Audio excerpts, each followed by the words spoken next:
I want to address this phrase of I never had the example of XYZ, so I don't know how to be XYZ. Because I think that that's such a very interesting concept, really. And I think that while there's a little bit of truth to it, I think mostly that is just an excuse as to why people don't step up and do what they need to do. So I typically hear this a lot in the black community, especially from black men saying, I never had a father, so I don't know how to be a man. I hear a lot of men saying that, and I hear women say things like, I didn't see my parents married, so I don't know how to be a wife. I get that. Like, I get that you don't understand what it means to see a healthy family structure. I get that you don't know what it means to be a father or to be a man or any of those different things. But we all have basic understanding of these things, of how to be a wife, how to be a husband. We know things are right and wrong.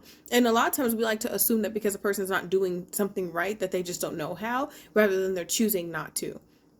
So I want to be really careful about making excuses for people who do know what's right and wrong, but are choosing not to do it. Men will say things like, I cheat on my wife because I never had a father growing up, so I don't want to be a father, as if you don't know that cheating is wrong. There's enough socialization at this point to know that a good father is active in his child's life, that he works, that if he's a husband, he tries to be emotionally available towards his wife, that he should take women out on dates. There's no man on this earth who is not seeing this happen and does not know exactly how to act, and they're choosing not to do it. Same thing with women. Women see examples of wives all the time. And it may be through television, maybe through people they know. But if there's a woman who's like, I don't know how to be a wife because I never saw it, sure, there's some stuff you're going to have to figure out, but you've had enough socialization by the time that you're a teenager or an adult to have a concept of what it means to be a good partner. You know that being loving and loyal and faithful. Now, of course, this could be toxic, because if we see unhealthy examples, that means we can take on these unhealthy examples as well. But there really is no excuse for immoral behavior that we try to make by saying that we didn't have an example to do it. Let me be real with you. Most people are trying to do something that they've never had an example to do in their life. And it doesn't mean that it's not hard, it's not difficult, and that we shouldn't acknowledge it. It's just saying that it can be done.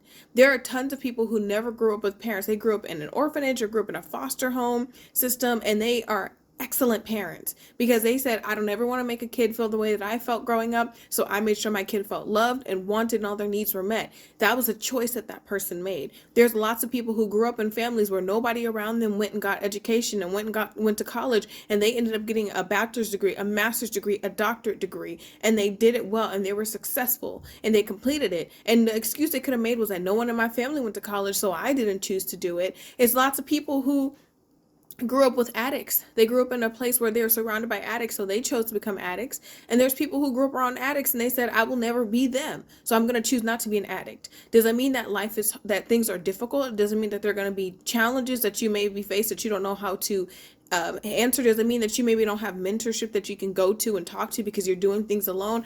Absolutely. And is that hard? 100%. I'm not denying that it's hard. I'm not denying that you're going to have to figure some things out. I'm not denying that the battle is going to be tough, but really we got to stop making excuses for people. There's a lot of things that I've done at this point in my life that I never had a blueprint for. That it was literally just me on my knees praying to God, asking for direction, and me taking a risk and being willing to go out there and to do the thing. There's lots of things now that I'm working on within myself to break patterns or things that I saw that I'm like, that's not healthy, or I don't want to do that. I don't want to have that type of interaction or relationships in my life. And so I'm choosing to do it differently. And I don't have a blueprint. Nobody around me is doing or trying to do what I am trying to do, or they did what I'm trying to do.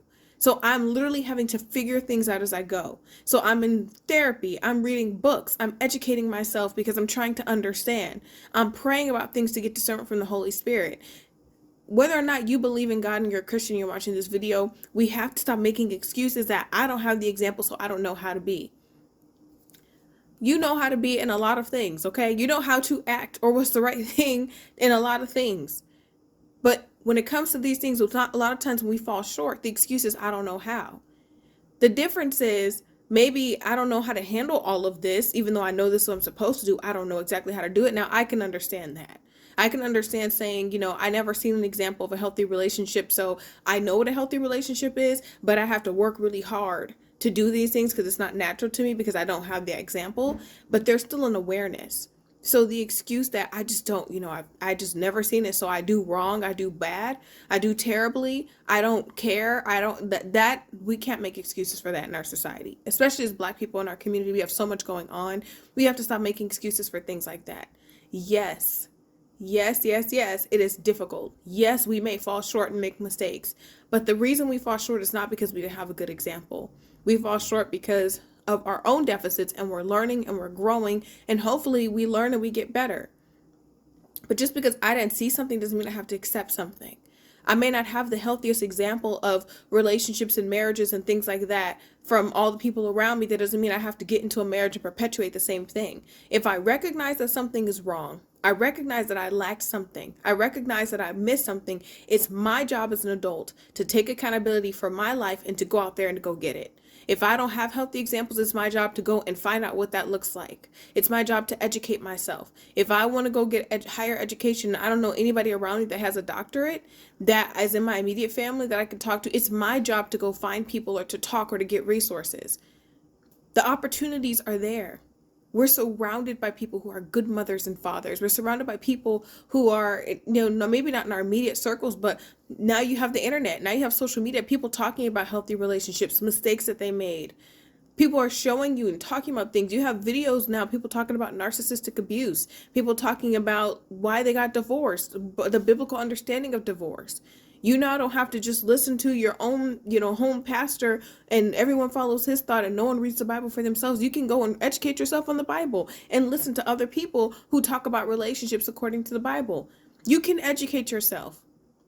You can read and you can learn. And no, theory is not exactly the same thing as application, but at least it gives you something to start off with, to think, to challenge you so you can say, there's different than what I'm used to. There's different than what I've seen, and I know that. So I just want people to, hopefully encourage you. I just want people to understand that you don't make that as an excuse. Don't live your life saying I didn't have, so I didn't know, unless you genuinely didn't know. But if you saw that you had a lack in an area and you did not work as an adult to take accountability to create resources in that area in some capacity, you may try and fail, but at least you tried. Then that's on you. I can't make excuses for you. I can't make excuses for you. Nobody else can, and nobody's going to believe your excuse either because you made a decision not to try. I can honor people who really tried and they failed. That's fine because we all fail at something. That's human nature. But what I can't do, I can't make excuses for somebody who never tried, and their excuses to why they didn't try it because they didn't have an example. How many people went out and succeeded and did well at something they never had an example in? How many people went out and broke generational patterns in their family with no help and no blueprint, and with all the odds stacked against them with no blueprint? How many people went out and did the opposite than what their experience has been? You have no excuse. Go out and try. Because if you fail, at least you can say, I tried to do the right thing and I really don't know how. Or I tried to do what I thought was right, but I didn't know how. I really truly believe that God honors our try. I really do believe that God honors and sees us, and most people will too. Some people won't. That's a part of life. Some people will look at you and say, yeah, but it's not good enough. I just expect you to do more. You have to be okay with that. You have to be okay with rejection because that's a part of life. But at the end of the day, if you really try, if you know deep down within your heart, you can without a doubt say, I really tried. I did my best. You're good. So again, I'm not making excuses anymore for people who don't try. Try. Get up and try. Yes, it's difficult. Yes, it's hard. But you can do it. I know you can. There are so many walking testimonies around us of people who've done something that they've never seen done before, and they were able to do it by the grace of God. So I love you. Thank you for listening to this video. God bless you, and I'll talk to you soon.